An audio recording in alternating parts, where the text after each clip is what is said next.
Next invite કરવા માંગીશ food વોકેટ.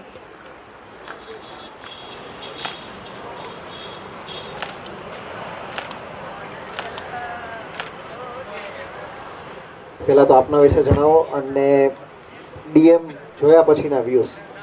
મને એકચ્યુઅલી બહુ ખબર નહોતી, પછી મેં મારા ફ્રેન્ડ સાથે કન્ફર્મ કર્યું એટલે મને કીધું કે ભાઈ બહુ જૂનું નામ છે અને આપણે ટ્રસ્ટ કરી શકીએ અને જઈ શકીએ ફંક્શનમાં, કારણ કે મને ખબર નહોતી, ફ્રેન્કલી કહું છું.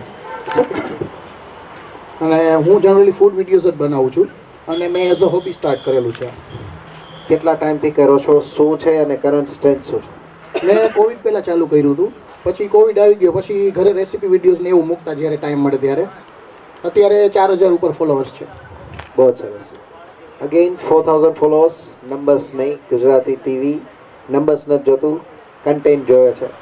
અને આજે જેટલા બી લોકો એવા જ ફરીથી હું એ જ વસ્તુ બોલું છું, we are one. Gujarati TV તમારી સાથે જ છે.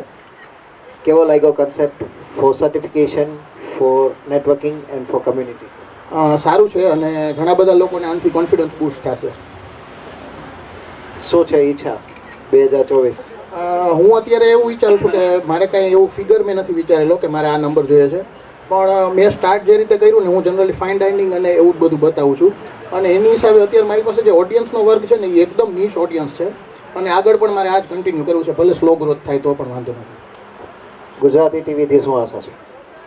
સાથે મળીને કાંઈક ક્રિએટિવ કરશું, તમને મજા આવે મને મજા આવે એવું કંઈક કરશું. 100%. હું તમને વિધાઉટ સેઇંગ એનીથિંગ એટલું કમિટમેન્ટ આપું છું કે આવતા વર્ષમાં આપણે મિનિમમ 12 મહિનાના 24 વિડીયો કર્યા હશે, જે ગુજરાતી ટીવીમાં એક્સક્લુઝિવ હશે.